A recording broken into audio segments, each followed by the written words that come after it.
After the discussion about the classification algorithms, it is important to understand how to evaluate the results coming from the classification. So this is the topic to talk about how do we evaluate the results that we get. Classification algorithm and predictions. Basically, as we know, classification and predictions are two major forms of the data analysis, and it is pretty much used oftenly to make predictions as well as make classification decisions. There are many examples about this. A bank loan, try to see if this person is trustworthy. Do we want to loan the money as a bank? Guess a customer will buy a computer or not. We did see several examples regarding to this topic. Medical issues. We can also analyze cancer data and to predict one of the 3 specific treatments should apply, or even if this patient has cancer or not. So all of these are important things to make our classification and predictions useful. These usually contains of 2 important steps. Well, the first step is about learning step. Basically, it's using the training data to build a model so that when the testing data comes in, we will be able to go into the prediction step to make the predictions depending on the categories or the numbers or the discrete or normal labels of that. So in the learning step, we need to build out a model for most of the algorithms, as we discussed, decision tree, naive Bayes, SVM, etc. So each tuple and sample is assumed to belong to a predefined class so that we have a label for us to do the training. And this set of tuples used for model construction is called a training data set. And the model is represented as a classification rules, decision trees, or mathematical formulas, etc. Once we build out the model, we will be able to test to see if the model is strong enough. And therefore, we need to do our predictions based on the model that we have built. So we need to estimate the accuracy of the model. So the known label of the test sample, although we do that considered as the test sample, we actually also have the results of that. And therefore, we will be able to compare the predictions with the real labels and then to see how good our training model has been built. So accuracy rate is the prediction-based percentage of the test set samples that are correctly classified by the model. And a test set is independent of the training data set. This is something very important. If you build a model, you need to make sure that the model you build contains no data of the testing data set that you're going to use, so that they will be able to independent from each other. Otherwise, think about this. If your training data set contains the training data set and the testing data set, when the testing data set comes in, you simply try to look the closest test sample that you can find. For example, k-nearest neighbor using k equals to 1, and then you can always make perfect predictions. And that is what we call overfitting problem that we want to avoid. So your testing data set and training data set should have no relations, should have totally independent from one to the other. In order to solve overfitting problem, in other words, saying that we have one big data set comes in, and now I want to do the classification models. So how do we do that? In order to avoid the overfitting problem, as well as we want to make sure that our training data set contains no testing data set, we use something called n-fold cross-validation. This n-fold cross-validation is indicating you want to separate your whole data set into n-fold. For example, if we are considering as a 5-fold cross-validation, what is going to happen is that we will divide the whole data set into 5 equal subsets. To do that, it's actually pretty easy. The first thing you need to do, instead of directly divide the whole dataset into 5 smaller datasets, you need to shuffle the data set first. Call a random function, shuffle all the data, because what's happening is that a lot of the times the data set that we get has like half of the positive cases on the top and the other half of the negative cases in the bottom. If you don't shuffle them, then one of the fold that you try to divide will contain a majority of one class label. And that is not going to be a good idea. Therefore, before we divide the whole dataset into 5 different sets, you shuffle the dataset and then divide the whole training dataset into 5 parts equally. This is very, very important. So in the 5-fold cross-validation, what's going to happen is that you will take the first part away. So take the first part as a testing data set. So don't do anything about that one. And then use the rest 4 portions of the data set to do the training. So you train your model on the 4, 2, 3, 4, and 5, build a model, and then use that model to test the first part of the data set as the testing data. So you feed the first part as the testing data set, and then you try to see what is the accuracy that you get over that. So that is like one value of the accuracy results based on fold number 1. And of course, that's not the end of it. You need to repeat the whole process 5 times, because the next time you are going to take the second fold out, use the other 4 folds, fold 1, 3, 4, and 5 as the training data set. Build a training model and then test on the second part to get an accuracy out of it, and then repeat that several times. Finally, you will be able to get all folds accuracy. So the overall accuracy on this test is going to be the average accuracy of the 5-fold testing data sets. To visualize that, this is going to help you understand it. So in the beginning, again, make sure you shuffle the whole data set. Think about this. If the whole data set contains 1 million data sets, then in order to divide that into 5-fold, each fold will contain 200,000 data.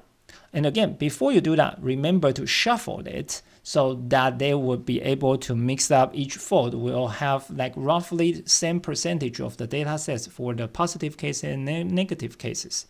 And then what we're going to do is take the first part out, train those models, train the model based on subset 2, subset 3, subset 4, and subset 5.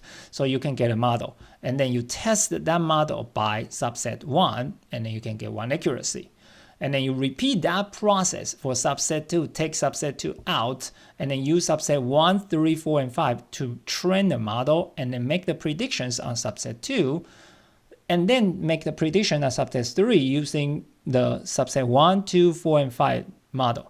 And we will do that for 5 times, so you will see that each one of them may have 1 accuracy, and they are not going to be the same, obviously. And therefore, the overall evaluation regarding to the 5-fold cross-validation is going to be the average of the all 5-fold results, so that the overall accuracy for this whole data set using this model is going to be, in this example, 90% of the accuracy.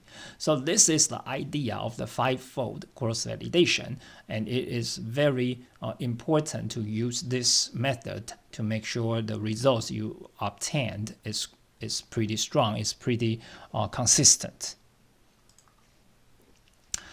So to do the evaluation about algorithm, accuracy is something that we usually see all the time.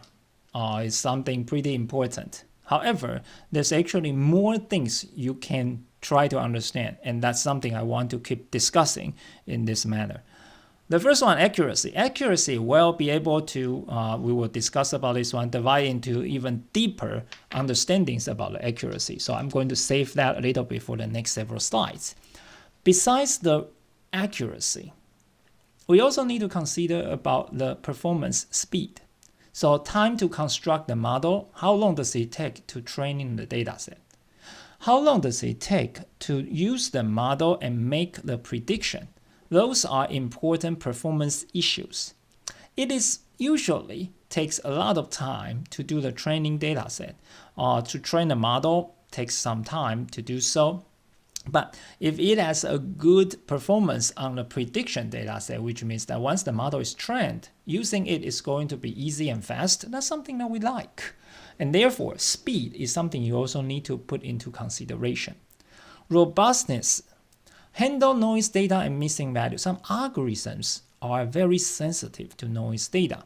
And so that we need to understand the weakness of the model. And it's something that also need to understand. Scalability basically is efficiency in disk resident databases, so that if it performs well on small data set, however, when it goes to a large data set and it fails, and then you need to have some evaluation to see if this is really suitable for the topics that you are choosing.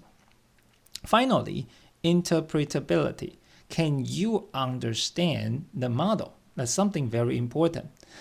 Based on the algorithms that we discussed, naive Bayes, k-nearest neighbor, as well as decision tree that give you very good understandings about how the model is being built.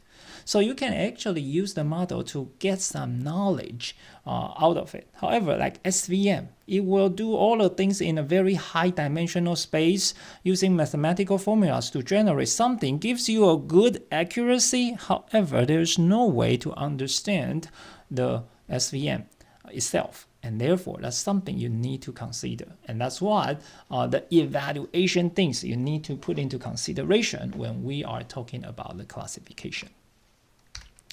Now, accuracy.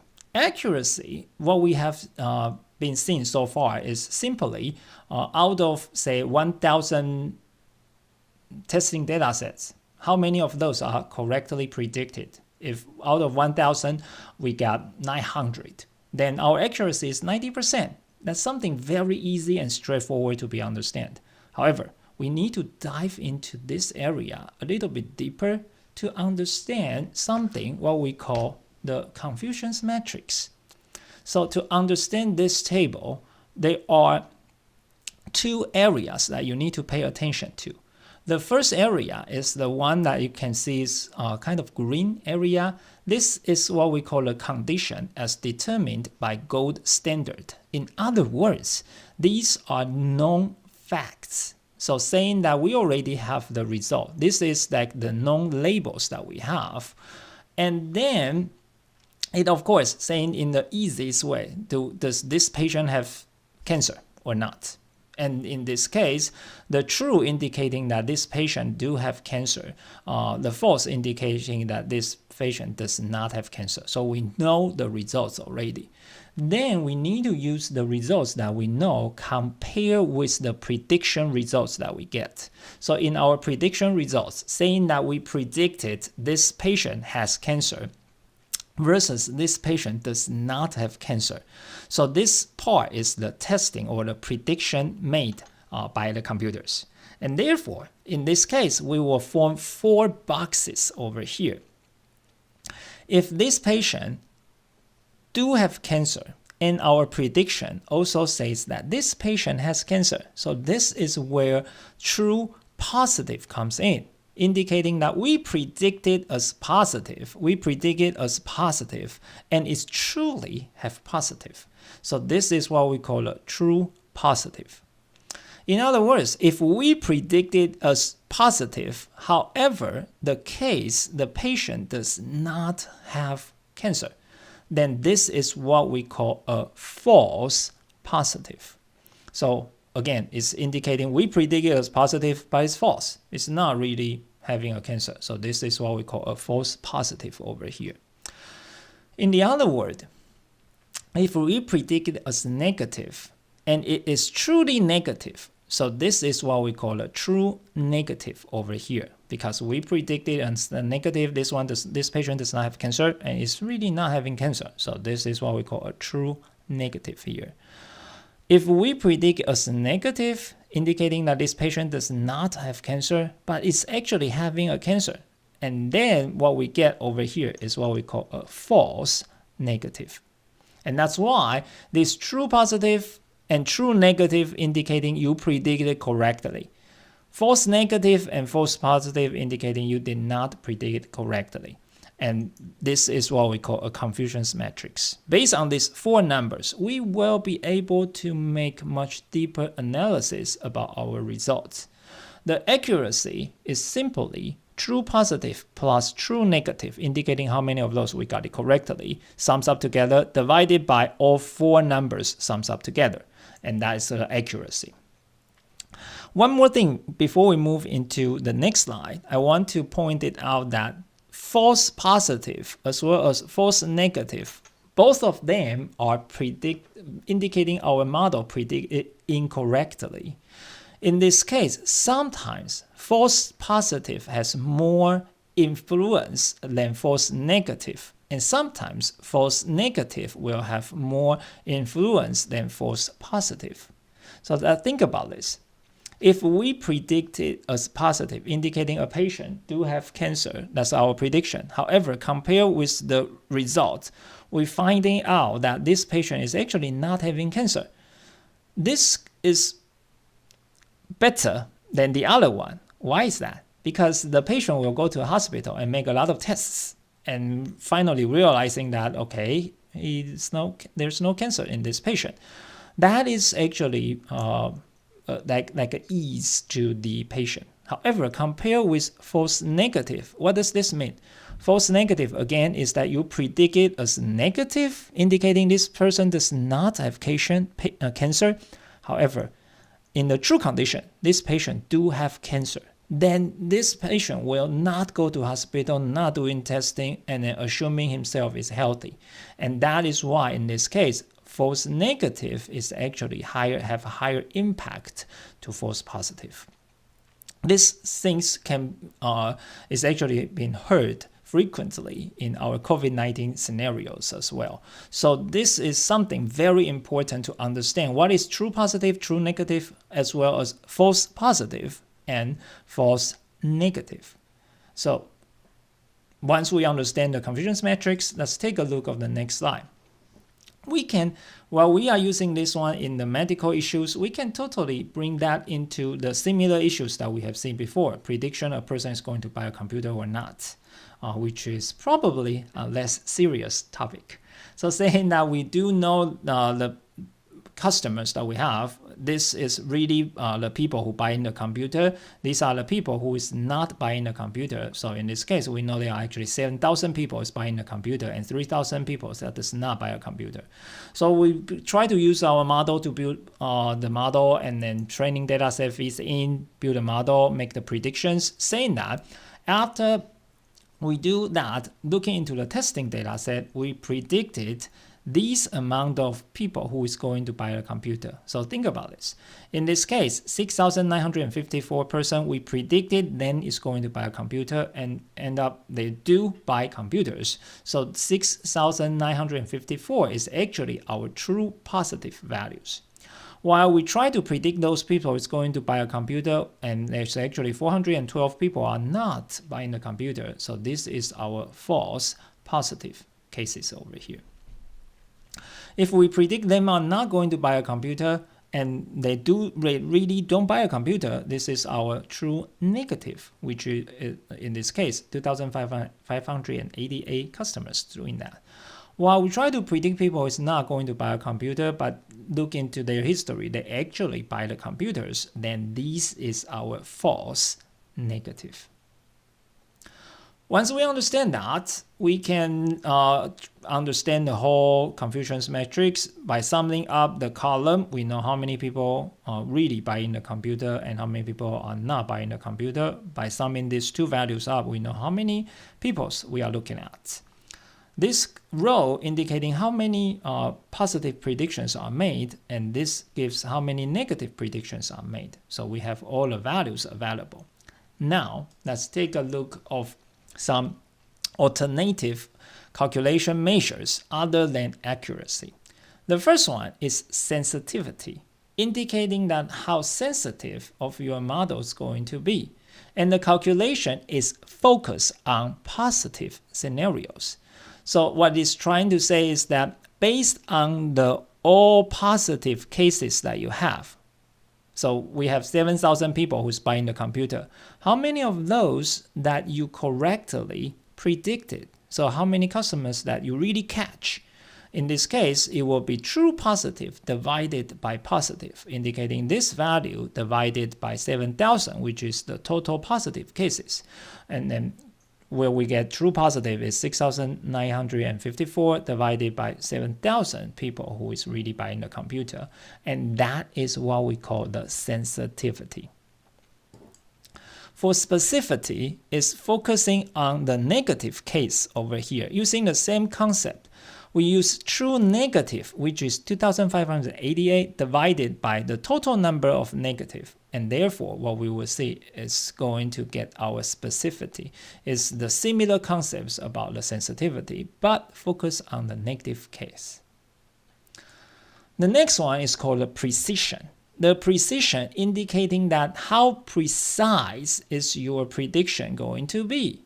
So if you predict 7,366, which is the sum of the two values over here, how many of those are true positive?